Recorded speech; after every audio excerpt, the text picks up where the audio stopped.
Wealth often hides in the quiet parts of life. Warren Buffett calls it the long, patient work of reading, waiting, and sticking to what you understand. This video distills the 5 habits Buffett credits for his success. Simple, repeatable routines you can use today. Each habit will come with the common mistake it prevents and a practical step you can take this week. If you want a blueprint for steady, compounding results, listen with attention and pick one habit to start. Markets are noisy and emotions are loud. That noise makes smart people act impulsively, buying at peaks, selling at troughs, chasing complexity instead of clarity. Warren Buffett built a life and career that ignored the noise. He read more than he talked, he waited longer than most, and he designed rules that kept his decisions simple and repeatable. This video breaks down those habits so you can borrow his discipline without needing his fortune.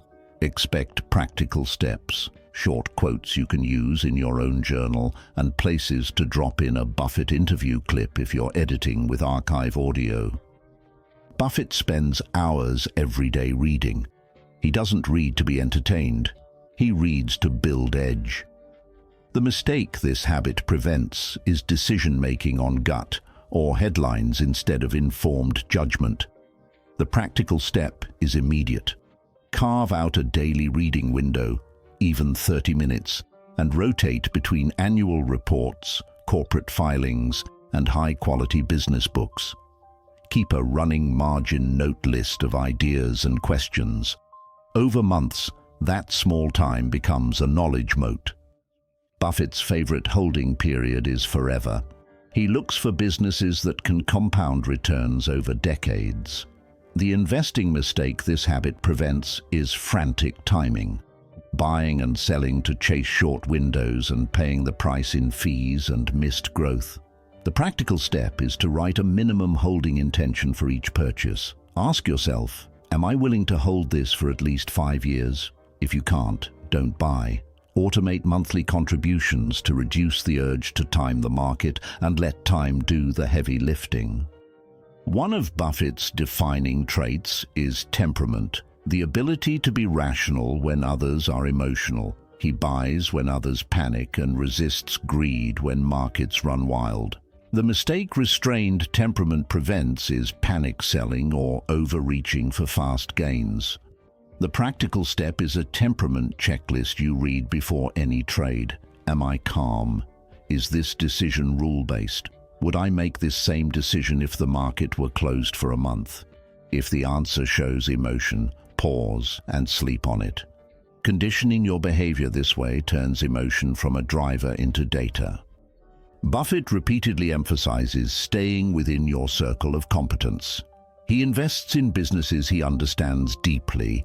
He avoids areas where he lacks reliable insight.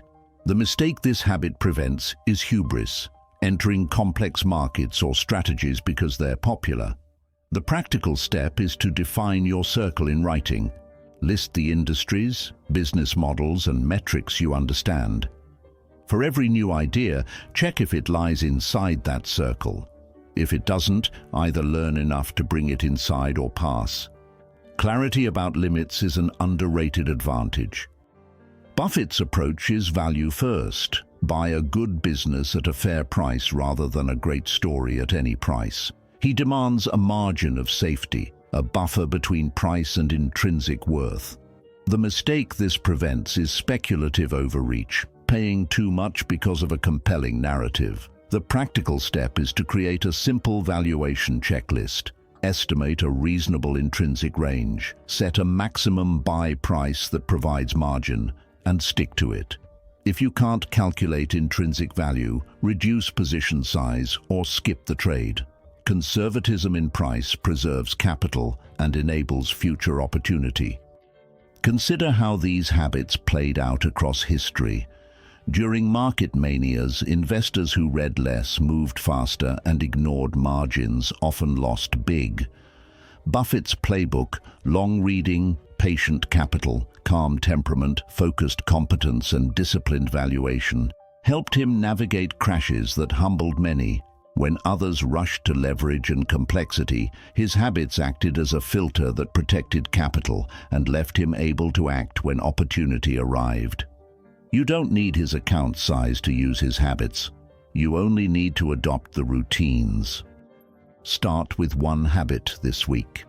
Commit to a daily reading block and a weekly journal entry summarizing what you learned. Draft a one-paragraph holding intention for your next purchase and a 3-question temperament checklist you'll read before trading. Write your circle of competence on a sticky note and pin it where you make decisions. Build a valuation checklist and assign a firm maximum price to any buy. These modest rituals compound into clearer decisions and fewer costly mistakes. These habits are not secret formulas. They're practices of discipline. They turn chance into choice and anxiety into preparation. The payoff isn't instant headlines or quick thrills. It is the slow accumulation of capital, reputation, and option-like freedom. Warren Buffett's life shows that success in investing is as much about who you are as what you know. Shape your habits, and over time, they shape your outcomes. The 5 habits we covered: relentless reading, long-term patience, measured temperament, focused competence, and strict value discipline form a practical framework you can start using today. Pick one action from this video and do it now. Schedule your reading block, write your holding intention, or draft your circle of competence. If you found this useful, subscribe for more lessons that blend timeless principles with clear investing steps. When you practice habits that endure, compounding becomes not just a financial law but a life strategy.